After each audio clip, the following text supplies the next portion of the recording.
Et nous revoici pour la suite. Du coup, dans cette partie, je récupère le même mesh que tout à l'heure et je le redynamèche pour gagner un petit peu en densité de maillage, tout simplement pour pouvoir travailler un petit peu plus les formes. Et en rentrant un peu plus dans les détails de forme, les passages de forme, etc. L'idée étant toujours de garder la ref sous les yeux, soit sur l'écran d'à côté ou quelque chose comme ça, pour toujours se rappeler de ce qu'on fait et pas le faire comme on pense que c'est, mais plutôt vraiment comme ça, comme c'est fait sur la référence, quoi. C'est vraiment quelque chose d'important. On a trop vite fait, moi le premier, à faire les choses comme on croit qu'elles sont et non pas comme elles sont vraiment. Donc voilà, là je retravaille le nez. J'ai smoothé un peu, je redessine les narines, j'affine un petit peu l'arête, j'essaye de retrouver une structure un tout petit peu plus anatomique que la grosse patate du début. Voilà, là on a un truc un petit peu mieux, à mon avis il faudra descendre un petit peu, voilà la zone. Après je redessine un petit peu la zone de la bouche, toujours en regardant la ref, il a une bouche bien particulière. J'essaye de retrouver ce rythme de distance que j'ai entre le nez, la lèvre supérieure, la lèvre inférieure, etc. Ces cassures de niveau assez particulières chez lui. Donc tout doucement, j'essaie de redéfinir un peu les formes, de dessiner un petit peu les silhouettes. Je regarde pas mal le profil parce que j'ai une photo de référence de profil assez typique où il est bien marqué et du coup j'essaie de retrouver un petit peu cette silhouette-là. Voilà, je redessine un petit peu le creux de la lèvre supérieure. Je descends, j'élargis un petit peu la lèvre inférieure il est bien prognate. Hitchcock là sur les photos, du coup j'essaie de bien marquer ça. Au risque de caricaturer un petit peu trop au début, il faut essayer de trouver le bon équilibre, hein, c'est pas toujours évident. Voilà, je redessine bien. Donc là, c'est un peu les classiques hein, anatomiques, le pli nasogénien qui part du haut de la narine et qui arrive à l'extérieur de la tache de tous les muscles de la bouche, là, sur le côté des lèvres, où il y a une petite bosse qui se dessine. Le menton, donc voilà, comme il est bien en chair, on a quand même des formes assez étonnantes qui se dessinent sur le bas du menton, une sorte de pli de peau qui se crée. J'essaye de retrouver un petit peu ça, en sachant que tant qu'on est en symétrie, bon, ça reste un petit peu mécanique, hein, ce sera cassé dans l'étape d'après, mais pour l'instant, ça reste intéressant de dégrossir en symétrie. Là, je redessine un petit peu l'os malaire du crâne avec l'arcade qui recule derrière, même si ça va être discret, parce que voilà, encore une fois, il est bien en chair, donc les zones osseuses se voient pas beaucoup. Mais malgré tout, faut savoir qu'elle est là, faut pas oublier que c'est là, et du coup, faut essayer de la garder en tête. Les yeux, c'est toujours une zone complexe et difficile, donc il demande beaucoup d'attention, bien se pencher sur des rêves pour comprendre comment ça marche. Moi, je recommence souvent plusieurs fois, pour être honnête.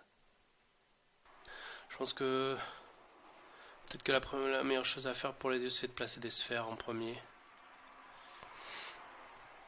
Voilà, je redessine un petit peu le crâne. Pour mettre là. Voilà, j'essaie que tout circule, que l'espace, la lumière circule bien correctement entre chaque partie du visage. Les plis de peau. Voilà, remarquez un peu la pommette. Le creux qu'il y a entre les deux sourcils. Voilà, là c'est bien renfloué aussi. Il y a une zone un peu graisseuse au niveau de la fin de la paupière. L'arrière du crâne, bon, c'est surtout un volume englobant qui est important. Je resculpte un petit peu, j'essaie de donner un petit peu de... Ce qui est difficile toujours, c'est d'essayer d'avoir cet aspect de chair au niveau de poids, en fait, de gravité qui tombe. C'est toujours quelque chose d'assez subtil à essayer d'avoir. Donc là, comme vous voyez, hein, j'utilise vraiment toujours la clay build, le smooth, le move, le masque de temps en temps, et c'est tout. La dame standard dans un très très rare cas pour marquer un peu la lèvre ou ce genre de choses, mais c'est tout. Là, j'essaie de travailler un peu le creux qu'il y a au-dessus des yeux, la paupière. J'essaie de comprendre comment elle fonctionne. Chaque paupière est un peu différente, du coup, c'est toujours intéressant d'en faire plusieurs pour bien voir comment ça marche. Voilà, donc là j'essaie de placer les yeux. Donc je prends une sphère, je la réduis en sachant que un œil standard humain c'est moyen, c'est 2 cm et demi je crois. Donc là je le fais à l'œil parce que j'ai pas vraiment de notion d'échelle dans ZBrush. Je essaie de le placer approximativement à une zone qui m'intéresse. Et autour de ça je viens poser la paupière. Et dessiner après l'œil dedans. C'est une méthode parmi d'autres, il y a plein de méthodes différentes. Moi, c'est celle que je trouve la plus simple. Disons que ça me permet d'être sûr après d'avoir vraiment la peau posée par-dessus la sphère, parce que c'est vraiment ça la paupière. On a vraiment un repli de peau qui repose sur un globe, sur une sphère, et c'est important de sentir ça, je trouve, voilà, dans le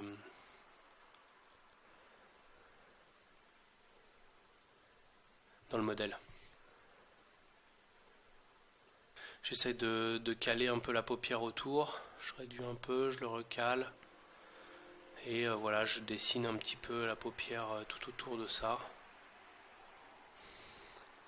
Paupière inférieure, à pas oublier. Elle est plus discrète que la paupière supérieure, mais il faut quand même pas la négliger.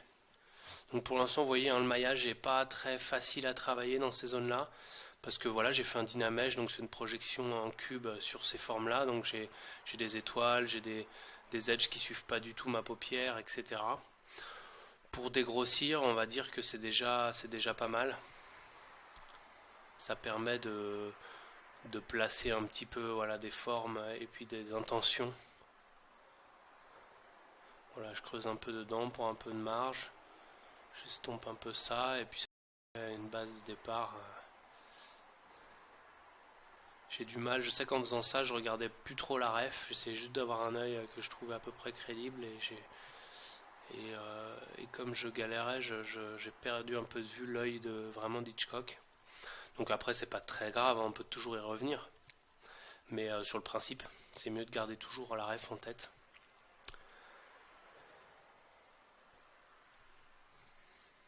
Voilà, là je l'ai symétrisé avec le Mirror Tool qui est dans les Z-plugins de ZBrush. Donc ça permet de faire un mirror sur le même subtool de l'œil. En symétrie pour le coup, comme la tête est pour l'instant symétrique, ça tombe bien. Et voilà, on se retrouve avec... Bon, je retravaille un peu toujours, je suis pas très content de l'œil. Je trouve que ça marche pas très très bien. Je pense que j'y reviendrai plus tard. Ouais, je le redéplace un petit peu. Je tourne un peu autour. J'avoue là, j'ai du mal à avoir un truc qui fonctionne. Je vois que ça fonctionne pas, mais j'arrive pas trop à savoir exactement pourquoi. Du coup, je tourne autour, je teste, je modifie des trucs. J'essaye d'avoir des formes qui fonctionnent mieux.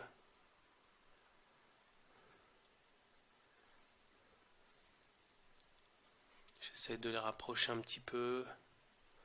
Voilà, c'est là où quand on met la ref derrière et qu'on décalque, d'un coup c'est plus simple, j'avoue. Mais bon, c'est un bon exercice que d'essayer de le faire sans. Même si le résultat est un petit peu moins convaincant là en l'occurrence. Donc voilà, j'essaie de retrouver un peu d'épaisseur. Voilà, là ça fonctionne déjà. C'est un peu plus crédible, même si ça ressemble pas à l'œil d'Hitchcock, je trouve. On a un œil qui est à peu près anatomiquement correct, avec la paupière qui se repose par-dessus, la paupière du bas. Bon, voilà. Hop. La paupière supérieure qui retombe un petit peu.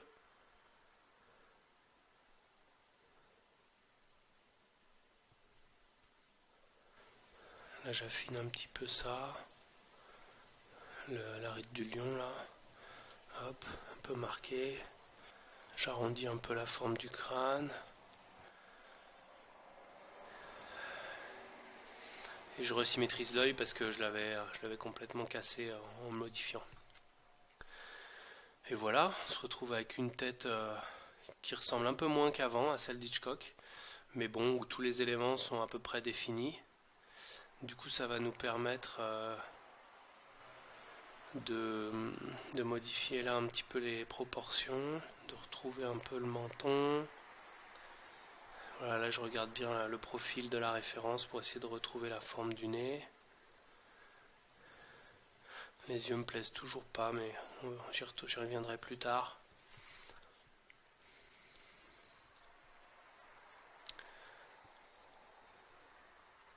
Voilà, je vais travailler un petit peu les oreilles. Donc là, je regarde la ref à côté et puis je dessine tout simplement l'oreille. Alors l'oreille, c'est une zone assez complexe, mais quand vous en avez fait quelques-unes, c'est un peu toutes les mêmes après, donc c'est l'avantage. C'est pas, c'est une mécanique qui s'imbrique en fait, donc c'est pas si complexe que ça. Je sais qu'au début c'est dur, mais bon, ça vient assez facilement. Là, je rentre pas trop dans le détail. J'ai un maillage pareil qui raconte pas vraiment ce que j'ai envie de dire au niveau des formes, mais ça me permet de dégrossir un petit peu les volumes et puis d'avoir une oreille un petit peu plus expressive que ce que j'avais juste avant. Voilà, donc j'essaie de faire le pavillon, de faire correspondre au maximum le creux du pavillon avec la bosse qui est derrière, ce qui est... Du coup, je la redescends un petit peu. C'est vraiment la contreforme de ce creux-là.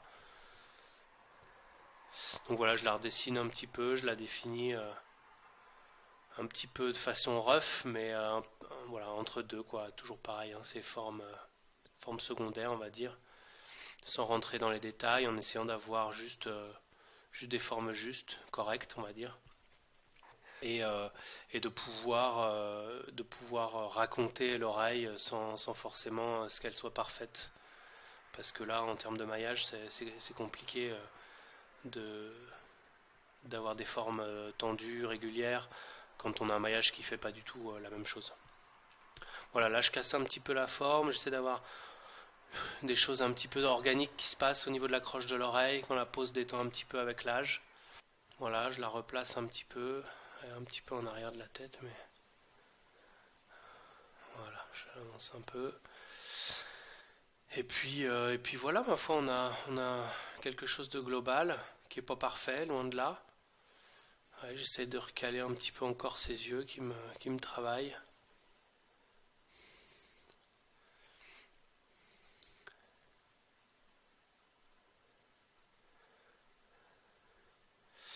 Et à partir de là, je pense que voilà, il est temps de faire une retopo rapide. Donc je prends l'outil Zero Mesher et je dessine sur mon mesh des curves qui sont tout simplement mes ambitions de maillage. Alors le but c'est pas du tout de faire un maillage propre à l'animation. Le but c'est juste d'avoir un maillage un peu plus propre pour sculpter derrière. Parce que là, comme vous voyez sur l'oreille ou dans des zones comme l'œil, je lutte vraiment à l'encontre de mon maillage.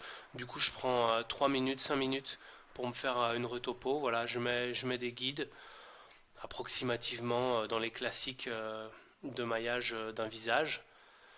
Et à partir de là, je clique sur The Remesher de ZBrush. Voilà, ça c'est mon maillage de départ. Je le duplique et je remèche pour avoir ça. Et à partir de ce nouveau maillage, je vais faire une projection de ce nouveau maillage sur différents niveaux de subdiv sur mon ancien sculpte.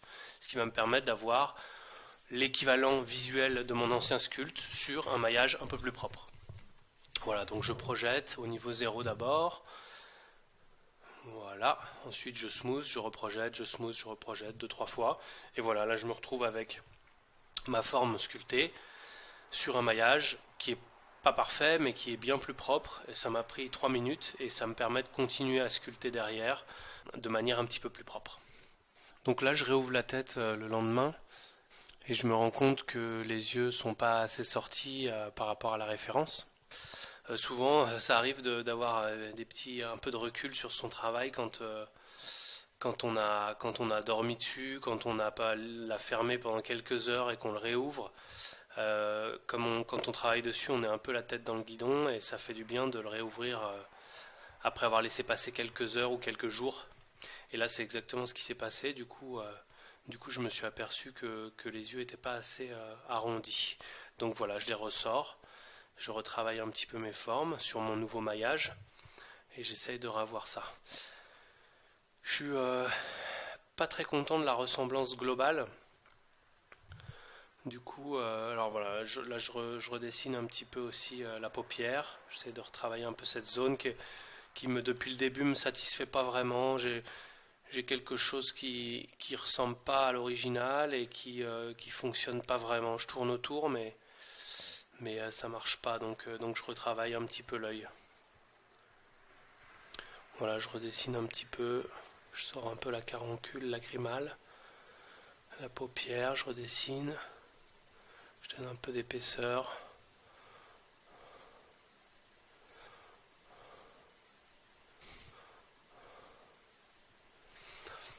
Voilà, je retravaille un peu les formes globales.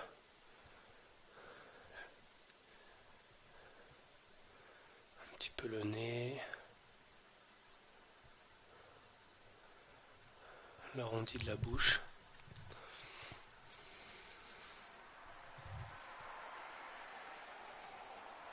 J'élargis un peu la zone du menton. Sur le trois quarts, voilà. Il y a une photo que j'ai de trois quarts où on voit bien l'arrondi du menton qui est à peu près. Ça permet de vérifier que le rythme entre l'arcade, la pommette et la joue soit à peu près correct. Soit correct même. Donc voilà, à partir de là, je crois que pour gagner en ressemblance, j'ai amené un petit peu la référence derrière. Bon, je continue de redéfinir un petit peu l'arcade. Voilà, l'os du crâne.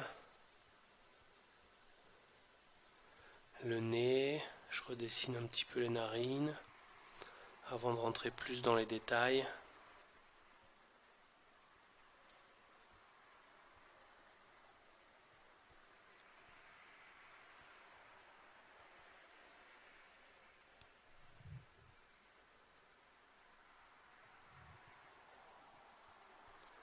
Je retravaille l'œil toujours, hein. La zone, c'est une zone primordiale l'œil, donc il faut qu'elle soit, faut qu'elle fonctionne quoi. On peut pas se permettre que ce soit à peu près. Donc j'essaie d'avoir quelque chose de juste et j'ai du mal.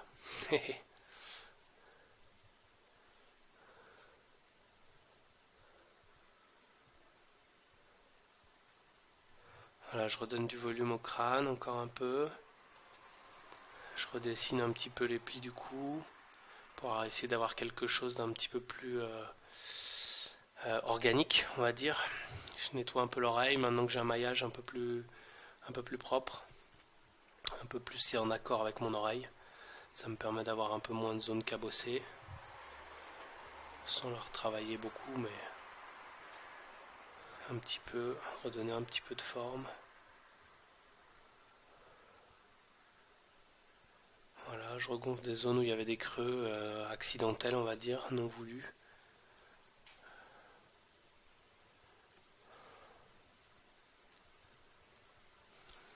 Je casse un petit peu la surface du front.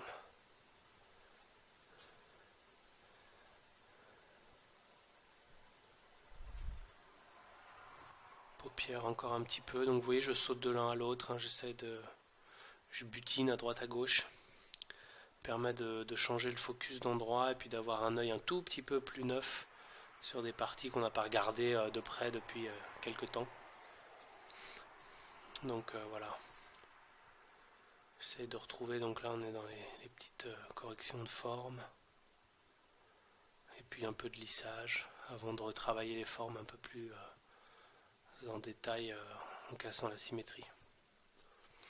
Voilà, c'est pas mal de mettre un shader brillant pour bien lire les volumes, ça aide. C'est vrai que moi je travaille avec le gris de base souvent, mais un peu de brillance une fois qu'on a atteint un certain niveau, parce qu'au tout début ça gêne je trouve plus qu'autre chose. Mais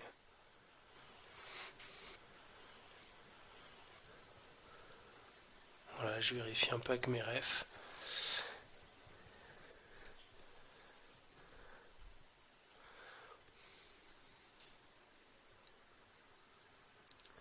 Voilà, je modifie encore un peu les volumes global des joues, essayer de retrouver un petit peu de cette silhouette qu'il y a sur les photos de ref.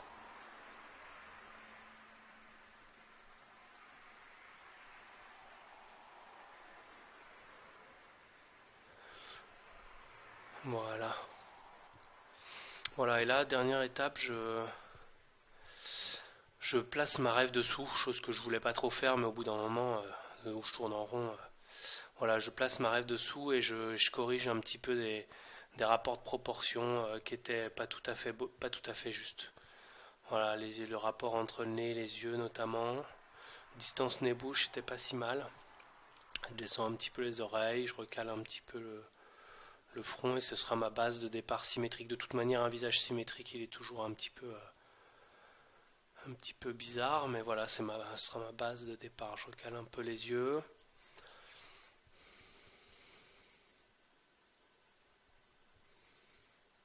Je corrige un petit peu la zone. Voilà, je redessine un peu les repères anatomiques. J'aimerais bien garder le crâne, la pommette. Je redessine un peu les poches. Voilà, j'ai un peu fortement affiné le nez, mais je reviendrai dessus plus tard.